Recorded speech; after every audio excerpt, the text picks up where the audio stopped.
that continual presence, I think in this day and age, families don't know each other. It's tough to build community. Sometimes they do if they go to the same school or whatever, but just being that one person who's always there and be the connector and thinking about how things are going and what's working and saying hi, knowing the children's names, that's big. I think I'm the only person, well, Samantha, and maybe Michael, but probably not, who knows all the kids' names. And that's huge in our busy world. So let's see now. Okay, so here's the pictures reflecting that thought of me being staffed to be present. And on our church it's busy on a Sunday, and it's a big facility. And like I said, I just target those kids and their families, but mainly the kids, to make sure to say hi to them, know who they are, see who's there, and be in relationship with them and their parents. Second thought in this list, ministry with children can be more effective when there is ongoing support and respect from clergy, staff, and volunteers for the needs and concerns of the ministry. It's a team effort. This is not a solo project. I'm sure y'all will find a great person to do this work, or I pray that you will, but you can't just expect them to work alone, because that doesn't work at all.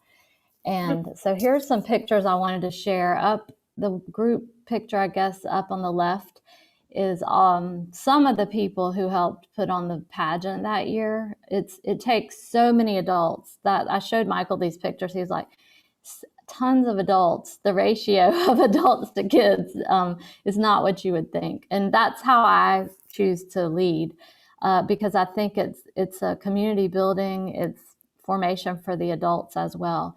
We have Wanda Bondstat helping with our lunch and liturgy, where the kids choose a ministry, and this was Altar Guild.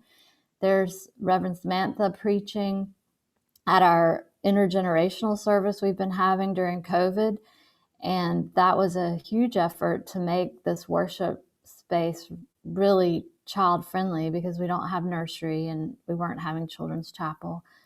And then up in the right was one of our earlier vacation Bible schools, and you can see that row of adults and teenagers. Sierra's there. I'm the one who coordinated it all, but she was there giving her full energy. Just takes everybody, and those kids are there. And being downtown, it took a lot of creativity to try vacation Bible school. In the bottom, you can see that's during COVID. Michael on the camera, me, a parent, making a video with Rita Skeeter Jr. And then in the bottom, Carol Hartley on the floor coloring with kids. So those are some examples of the team effort. Ministry with children can be more effective when the expectations are realistic. Planning is responsive, flexible, and creative. The congregation can remain open-minded and hospitable as the leadership guides the program and the Holy Spirit draws the participant. I do think we can't control the outcome in this work. It's super organic, and the pictures I chose to reflect this. We've tried a lot of different stuff at Christ Church, and we're going to keep trying. We're really, like everybody, a little bit starting over after COVID. So here's some examples. Up in the corner, we had a rock concert one year to kick off Sunday school. Not really a rock concert, but kids making music. We have down in the bottom, that's a picture of a year when I was still at All Saints Tybee. We had a joint vacation Bible school with a small Christ Church and small All Saints number of kids, and the adults were just so helpful. It was a weekend Bible school, and we took it as seriously as anything else, and everybody pitched in. Up at the top is our lunch and liturgy. That's just something we do once a year, and getting the kids, and I just love that picture. But that's really a creative program that I made up, and it involves a lot of people who don't normally engage with the children's ministry because they're busy doing flower guild, altar guild, ushering. On the right was some more of our trying to make Sunday school engaging, making Jacob's Ladder. And then below is Vacation Bible School, which a lot of those kids do not even go to our church. You know, it was very open and just trying to be creative and figure it out. And I don't even know what the future holds for some of these programs, but were building blocks at the time, and we'll continue to try new things. Ministry with children could be more effective when the children's experience of Sunday morning is thoughtfully planned in relationship to the teen and adult experience of church. I always just try to think through the eyes of the children coming. So here, a lot of the stuff we do we have children's chapel every single Sunday. That's a routine, but then we do special things like this was All Saints Sunday up in the left-hand corner, and the kids work towards that for several weeks, learning about their saints, making their posters, but it wasn't overly complex. I've learned not to make any of these programs too stressful for anyone. So it was basically a parade. So if somebody didn't show up, it was okay, but it had so much life and vitality. So having a sense of the church calendar, the liturgical, you know, what is working in the life in our Sunday worship is the heart of who we are. That's when everybody's there. And the same for Palm Sunday. We moved indoors one year and it worked so well that now just kids and the choir process around inside instead of being out at Johnson Square and coming in.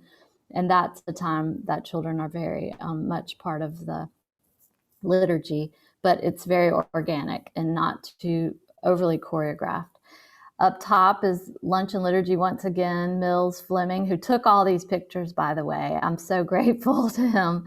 And he invited the kids to be the photographers. And so he's always so engaging of the children as they arrive. And then down below is Children's Chapel on a random Sunday, just the energy, making it, and that's in our Undercroft. We have this parish house and it's harder to use during worship. So we are down there in the Undercroft on the rug with crafts and everything, and we plan it. I mean, I spend a lot of time planning and getting people involved, but then it happens in a very user-friendly, simple way because we have to clean it up for the reception. Ministry with children could be more effective when children are not, and maybe I should stop. Let me stop for a second, and I'll pause the presentation in case you have, let me see how I can do this. Any questions thus far or any, oh wait, I know, stop share, right. Do y'all have any comments or questions thus far? I do, but I kind of want to wait till the end. Okay, all right, we'll keep going. Thank you. Thank you for pausing. That's such good teaching. See, you know. So this is something I feel very strongly about. Ministry with children could be more effective when children are not viewed as props or mini adults, but unique individuals who often, not always, but often, I mean, a lot of theologians would say always, and I do believe always, but who often have a natural sense of spirituality and are drawn to know God in meaningful yet child-friendly ways. So I tried to choose pictures to convey what I'm saying. Acolyting is something a lot of kids do like to do, and they like to be involved. We have a huge acolyte program, and it works really well because it goes on during the time of the service, and it gives kids something to do. But we do try to build community while acolyting. So we've tried to kind of capitalize on our acolyte program as formation. Obviously, this little girl just loves being in the middle of everybody. And her joy with her grandmother there is, to me, that's just a natural way children can be and are, spiritually speaking. I love over in the right here seeing parents take advantage of the liturgy if their children, as a teaching, a time to pray together. just a time to be together peacefully and in a spiritual sort of way. And then down in Children's Chapel, I really do try to make it fun, but also allow space for the kids to share their prayer concerns, what's going on inside of them. So not dominate them with my own agenda, and it's tricky to balance all of that in 20 minutes. But I think it's really important to try to do that. And then I just love this picture. These two little boys are both, pretty active, but they both, I know them well, and they have such a vibrant spirit, and they're there. They want to be there, and they really enjoy being at church, even though you might not know that by just watching them, but they engage what's going on in their own way. Whoops, I didn't mean to stop share. Hold on. Okay. So there's only a few more. Ministry with children could be more effective when the programs build upon the congregation's natural strengths, natural rhythms, the setting, and the culture. It's like being an anthropologist, sociologist. The continual assessment, observation must be part of the ministry to create experiences that flow naturally and include children and families in the life of the church. Cookie cutter programs that run on autopilot don't sustain energy as well. And I know that that's something I uniquely bring. I like to create new things, but I also think that volunteers it doesn't work great to just hand them a lesson plan or something. It's got to be responsive. So obviously COVID was a major project. Up in the left is one of our Zooms that we did where I recruited a bunch of people to participate, either just as viewers or the Reeves family. Carrie she had written this whole amazing song. It was like contemporary Christian music. I didn't even know she could do that. So it was kind of stressful. I didn't know for sure if they were going to be there. That's always a risk, but just being that responsive, having that muscle of being responsive to what is actually going on. As I said, our Acolyte program, Samantha and I have worked, and Michael worked together really they do it now more, but I was instrumental in sort of rethinking it. What does this mean to our congregation? And let's just raise this up as an important thing, because that is what people seem to like to do. Down below is Jonah and the whale using felt. And then in the bottom, that was one of our children's chapel. We moved into our chapel, which is a very stiff, formal, non-kid friendly environment. But we learned about the Eucharist for like a whole season, different aspects. And you could see on their faces that the kids were really into it. It was kind of like the Montessori. I was borrowing some from what I've learned from Godly Play and Catechesis of the Good Shepherd. But we're always mixing it up, but also trying to make it feel familiar to the kids who come a lot. So that balance there. And and this is important. Ministry with children can be more effective when the experience of worship, fellowship, and formation nurtures the spiritual growth and needs of the parents. The church must draw the parents as well as the children. And St. Peter's is such a great congregation. It's got to be an experience of worship that parents are longing for. And so some want their kids with them. Some would rather not. Their kids can go away to formation or, children's chapel so they can have a break. Parents are coming with so many different needs, but like so many of our parents love the music at our church. And they're not involved in it. That just means the world to them. The liturgy, the space, being downtown, all of that. And so this is just something Michael and I've learned along the way, that Sunday morning worship experience really that is where the most people are. And it just has to be something that the parents are longing. It's worth it for them to be present. And then you have to offer things that are meaningful for their kids too. So, all right, this is the end. Ministry with children is not just for families. The entire congregation can be reconnected to the experience of God's unconditional grace through the presence of children. Ministry with children brings energy, hope, and numerous opportunities for tangible service to the community. And blessings on St. Peter's and all who continue to be enriched by your ministry with children. So it is definitely a source of continual possibilities for people to support in a really outreach mindset, because families, they're busy and they might not give back in the same way that they have done traditionally, and that the congregation has to be, and I don't mean just monetarily, I just mean like volunteering or coming all the time. So that's why that staff person is really important. All right. Helen, you did such a good job with this. I'm so blown away by it. So thank you for putting that together. I hope that will be useful in other contexts for you as well, that presentation. Yeah, thanks, Kelly. It was fun to think back on all the stuff we've done. I think, any questions? Yeah, we have one from Cindy. I could easily be wrong, but it seems to me you didn't use the phrase Sunday school very much. And is that on purpose? And also, what seems to work better, to have a children's worship during other worship, or separate, like, if we have church at 10 o'clock, maybe a 9 o'clock time for children and parents? Where I am right now, and this is all happening in real time, and Michael agrees with me, and Bertice might agree.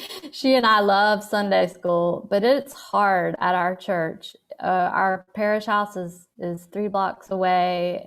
It feels like an uphill battle.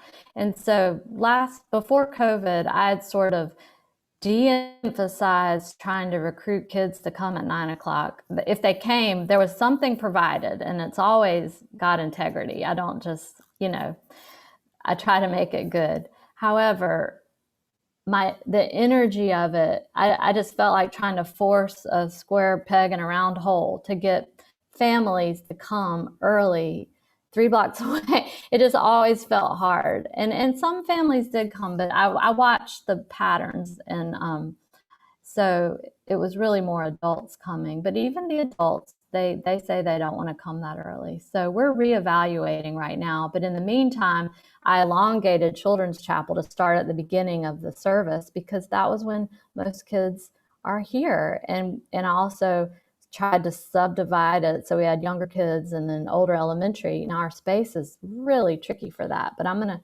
try again, and we might do some renovations just to help that happen. But our church life happens in that, on Sunday morning, in that 10:30 hour for the most part. And so just trying to force families into a mold that might have worked 10 years ago, it is setting, this is my opinion, but it's setting yourself up for discouragement. And there are some special volunteers who will help you continue to offer things, but you've got to get those people who are willing to see it as really, this is hard. This is where the hard work is. Children's chapels, you're always going to have kids because it's during worship. But so you have to decide as a church how to create success and how to not make parents feel guilty for not coming, or, you want it to feel good when they do come. And some parents did want to go to Sunday school, so they did want their kids to have something to do. And I want to honor that too. So it takes a lot of help, open-minded help. Thank you for saying that. Yeah, because I think my question is about discouragement and shame or frustration, because I know a lot of us have in our minds, like the pictures you showed us are great. And so many of us I'm feeling right now, how do I get there? I mean, it just feels like a huge project, a huge undertaking. And I think everybody kind of wants the secret sauce, or they want, like, how do we get that immediately? And I just love that you named that it took a decade to get to where you guys are. But how would you address that frustration or that longing? Maybe it's a longing that can sometimes come out as frustration, because we're kind of right at the beginning. And I think it can look like a long road or a difficult journey to get where you are now. Well, I think you do have to really reframe your outcomes. You know, what is your hope with this ministry, and honor. You just have to honor each child that shows up as a celebration. And so, like those vacation Bible schools we did, I don't count my time. I probably spent who knows how long. Now, it did help my kids were involved and they love it. And so that gave me that extra mom juice and I enjoy creating it. But, and that's harder because you're trying to get people to commit to an actual like weekday.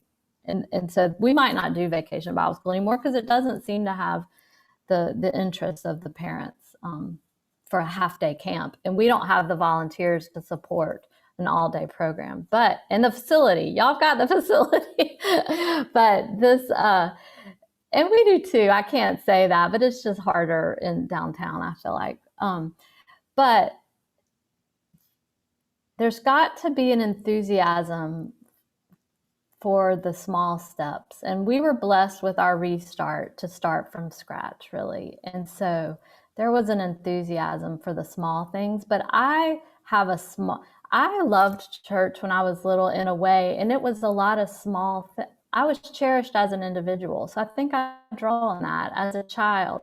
I wasn't part of a mass. The most meaningful moments for me as a child and for my kids, I gave that to them like at All Saints Tybee. There were very few children there, but they were valued as individuals and they were able to do things musically or whatever in a very free form way because there weren't 100 kids. So, and Michael would tell parents that in the beginning, like, we might not have a ton of kids, but your kids will be treasured here and they will receive so much love and attention. And so your volunteers though still have to support it. One person can't do it. And so it has to be a fun sort of experiment that's always like, we wonder who's going to come, what child is God sending our way to love today? Or, just continually but not making it too hard. I think when you ask people to invest too much of their time and energy in something, and then it feels too hard or too awkward, that can be discouraging. So I always try my best to support the volunteers in a way that works for them and makes it at least a positive experience. I have not a question, but a statement. St. Peter's parishioners most of them are older and they all have grown children. So we have young parishioners as well, but we don't have a great number of young parishioners. And that's the hard thing. Can I say, Helen, what she was saying about the intention of treating each child as this meaningful adult as a person with their own experience. I don't have little children. I have 5 grown people who I wish would grow up. And even during COVID, my granddaughter was visiting. Helen was doing a presentation through the internet, through Zoom, during COVID. And my granddaughter was sitting in front of the computer, waving back. She was seen through a computer during COVID. And it made me much more mindful of her formation. And it made me more mindful of the formation of other children, that it is an outreach. And even as, somebody who's trying to not have anything to do with another kid ever, I am now driving my granddaughter to school 5 days a week because this interaction, and then when she talks about praying to God and God answering, it really feels like, oh, this is a ministry you don't get to stop. Because I'm old and I don't want to have to deal with the kids. And now I'm like, okay, Helen, if you need a volunteer, I'll help. Yeah. Because of her intention to see those children. And then I remembered, my family didn't go to church. Some little girl at my school invited me to church. That's outreach from that early on, where it wasn't in my household, but it became a part of my life because somebody in that church makes it a meaningful part of the ministry. We don't get to be done. We don't get to be done. We get to continue to pass this on. And my kids are all adopted, so you know I didn't want any more. I'm trying to give them back. But I love the way she approached it, made me feel how important it was. It sounds, Helen, it just sounds like regular, like what we want for every newcomer. Yeah. Is for them to be cherished and to know that they're cherished by God and the people. Yeah. It just sounds like you're doing really good newcomer ministry with kids. Right. And trying to advocate, when I put the word advocate, and my son's doing this at this massive church in Richmond now, but it's he's advocating because the other clergy want them to treat them like robots as far as the acolyte schedule, and they're not following this, and Ethan understands the life of a teenager and the organic nature. I mean, you need people to follow a schedule, but you just can't expect them. It's an unrealistic expectation. It's not seeing the kids as teenagers and what their life really is like. And so that's what I try to see. I sat in church by myself for 10 years with kids, and then Michael did it. And his perspective of church totally changed once he was sitting with our sons by himself. It's like, who cares about the liturgy? Oh my gosh.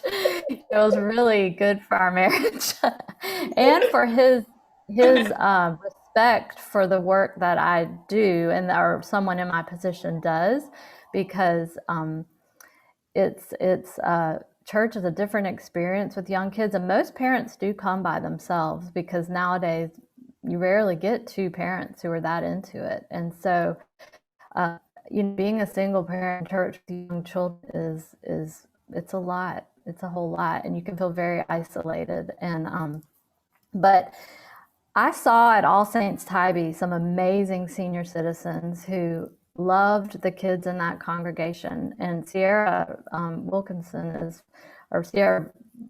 Reyes is a product of that church. And they cherished those children. And when we were building, I needed to leave for my own, it was too much with two congregations in our family, but we had kids coming. That was the most exciting to me, some of the neighborhood kids coming, and they were invited by, I don't remember how they got there even, but they were walking there. It was an amazing thing. And the seniors would do, cook food, whatever they could do to support it. They would act out skits. They were very open to helping in the way they felt comfortable. There are a lot of people who don't do children at Christ Church, but they've helped me in other ways. They've made amazing artwork.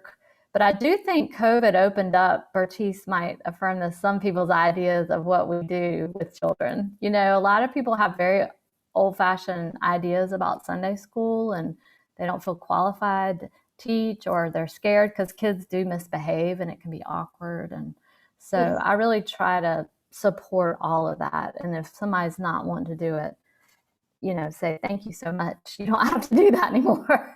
You could do something else if you want to. I was just going to say thank you for talking about the kids that come alone. I don't know if you can see me, but I was one of those kids. I was introduced to church because my mom was a caregiver for an elderly woman, and it was a Sunday and she made me come with her, but it was the fact that it was fun. And, oftentimes if you are not part of community in the same way because your income background is different or your race background is different. You're oftentimes an other every other day of the week. But Sunday is this time where the fun and the community makes you part of that. And it's so important as a child. And frankly, it's your door to inclusivity. It's the children, the making commitment to fun that can happen whether you're a parent or a grandparent or just somebody who wants that life for the children in your neighborhood. I'm looking for a church home right now in Georgia, and Christchurch. it is that commitment to fun that I'm looking for my kids. Yeah. Thank you for saying that, Vanessa. Yeah, I think Pete has something he wants to say. I do. So can you tell us more about how you reshaped your ministry during COVID, specifically to the previous question about our existing parish? We may have difficulty getting children and young families here, but we've got a very good infrastructure in place now to go outbound. So we could do streaming child education in some fashion. And I'd like to know what your experience is at Christ Church, or whether you've heard of anything else going on. Well, so you're saying do that instead of in-person stuff? Is that what you're saying? First is always better, but Yeah. you have to go with what you got. Yes. Well, it was a big experiment, and I did stuff on Facebook Live. Honestly, I had more fans in the senior citizen department for my weekly children's chapel. They gave me encouragement, but there were definitely kids who loved it. Not like hundreds. I mean, and then other people would watch it, parents would watch it later. So for me, it was kind of a vulnerability test of putting myself out there. I did it in the closed Facebook group of Christ Church. I didn't want to just put it out there because my sons were helping me and I wanted to protect them. I was asking them to be super goofy and they don't mind, but still, it was just nice to do it in the family. I think the reason it was well received was I was thinking of the people that I was actually talking to through Facebook. I wasn't thinking of just generic children, and I just have a theatrical, I don't know what I have, a variety show background and they're very musical, but people who watched it said it was just so authentic, and that's because I was talking to them like I'm talking to you now. So I did know the kids, and I was very scared to not see those kids.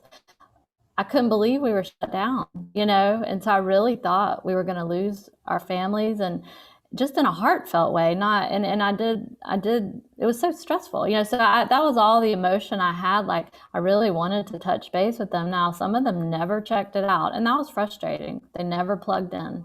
They said, we're done with Zoom. We're sick of this, but the kids who came, they loved it. And I think their parents liked it too. And they liked the interaction with the adults. So it was super intergenerational. I didn't do it on Zoom because I needed it to be just loose and organic and easy to find and not so formal.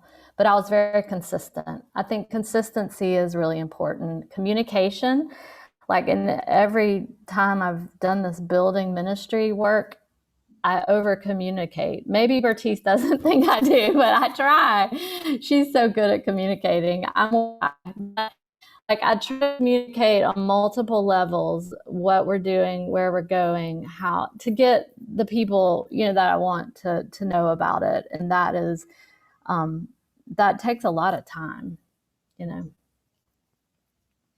Could you tell us a little bit about the shape of your children's chapel now on Sunday morning? You said it was 20 minutes. That feels like a lot to do in 20 minutes. Yeah, it goes fast. I honestly don't know how long it is. It just depends on how long the sermon is. It's about 20. It's until the peace. Whereas when we started, it was just during the sermon, basically. So like Betsy would know as an educator, kids like routine. So there's a liturgy to it. And, we have a welcome and a prayer and try to say the names. And that's when sometimes we do prayer requests and Thanksgiving. So we're in a circle time, and then we do some sort of activity. Sometimes we'll do a song, but I try with the volunteers. I ask, do they want me to help them or not? Because some people are great at this. I give them the framework. We're either like, we'll have a theme, or it'll be the lectionary, or it'll be Lent, so I just can't follow a recipe too much because I do enjoy the creative nature, but it's definitely not a free-for-all. So it's sort of that middle line. And I think since it's not just set for the whole year, there is more flexibility. And I could say, well, this week there's a baptism. So we're going to do, these are ideas that we've done with baptism. So like today we have a baptism. So we're about to, I don't know what they're going to do. I sent them ideas. I'll be out there on the porch with them because I've got to watch. We're new with the porch. It's always tricky to watch to see when to go in. And so I don't know if we're going to play a game or draw cards. I can send, structure, but it generally the same. Opening liturgy, a story, an activity, and then a quick close. Mills takes a picture and we run upstairs or run inside. But it has a rhythm to it, definitely. So you're not teaching the children's chapel. It sounds like you're facilitating it.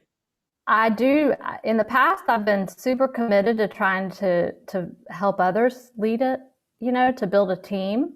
But right now, I'm sort of doing it a lot because of COVID, and we're really reestablishing everything. So I'm still learning who my volunteers are going to be. We have a lot of new families. We're not doing through 5th grade. We're only doing through 3rd grade. We're on the porch. So it's just so organic right now. So I'm leading a lot. It's easier if I just let it myself. But then if I'm gone or if I leave, who's got the skills? So I've always been really committed to trying to build a team of people who know what we're doing and how to do it, just so that it's sustainable, and people feel invested. But not everybody likes to do this kind of thing. So I honor that also. And not all parents. I needed a break when I was a parent of young children. So I honor that too. I try to. Yeah. So. Super helpful. So could you talk a little bit about what it looked like? I think we're almost at time. I don't have a watch on me. Do you have a clock? It's 9:41. 9:41. Okay. Could you talk a little bit about, maybe you don't know how Christ Church specifically restarted, but what the tangibles look like on a Sunday when they were first getting off the ground or first investing in this ministry?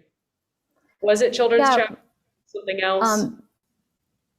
My memory, because I was there a lot, it was at 5 o'clock at St. Michael's, but they might have a Sunday school at 4 o'clock, and they would do it just like maybe for Sunday school for 3 weeks. Instead of saying August through May, we're going to have Sunday school for 5 weeks, and then, or we're going to have Sunday school during Advent, and it was at 4 o'clock. But it was so multi-age. It was just like 8 kids, like 4 families, including mine. So it was tricky, but the Garretts, who used to go to St. Peter's, were really committed. They were volunteers, but then about 2 years in, I think we hired a staff person, Sarah Brockenbrough, to lead it. And so that's when there started to be a confirmation class. And we always had nursery, even though there were very few little children at St. Michael's. So the money was put there. I mean, Michael knew from sitting with our kids, we have to do this. And Mills Fleming has always been a big advocate of children. He read the Pew Research Center's, a healthy church always has kids, a lot of kids. And so he's always been a very strong advocate for having, children's programs. And, but it was just those kind of like I said, not trying to overcommit to something, doing things short term. We had a pageant, but then when the church got the building back, suddenly there were tons of kids. And then we lost a lot of those families. They kind of came and went. And there's a hiring of a person who wasn't a match. And in my mind, I like your approach because I think doing children and youth is too much for one person. The kids get sick of that person. That's my theory. If you can divide it, it helps since you're doing that. I mean, some people do it great, but I think it's easier to have it divided. So I'm the little kid person, Samantha's the cool teenage person. I think the kids feel like they're going to something different. And then, but families come and go, and it can be heartbreaking, but you just kind of wish them well and honor them when they're present, because if a child is there, if their parents have gotten them there, that one time can be a big deal for them. So I do really try to have high expectations and low expectations all at the same time. And I like the small build, so I think that helps. I don't mind if it's just a few kids too. I mean, it can be discouraging, but because it was meaningful for me as a child, I can draw on that too. But it's a whole different experience when there's a lot of kids. And like Christmas pageant, I would rather not have a Christmas pageant on Christmas Eve. That is stressful, but that is a tradition here and people love it and they come. So I've tried to really make it a formation experience, lots of adults involved, make it positive for the kids, fun, where they're not just little props. But personally, I wouldn't choose that for Christmas Eve. All right. Well, Else, I think that might be at close soon. Anyone? All right. Well, thank you so much, Helen. Can we give her a little applause? Thank you so much. Thanks. We really appreciate your Sunday morning time. I know it's precious, so thank you. Oh, yeah. Well, blessings, and I'll see y'all around. Thanks, Helen. Bye, Helen. Bye. There we are. There we are. It's us. It's us. So yeah, thank you everyone for coming and listening.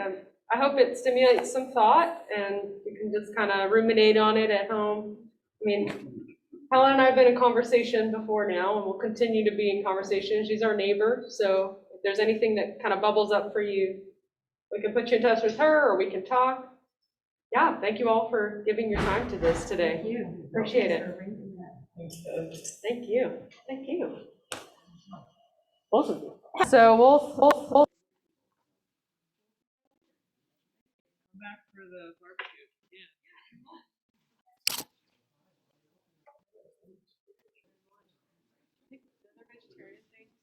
Yes.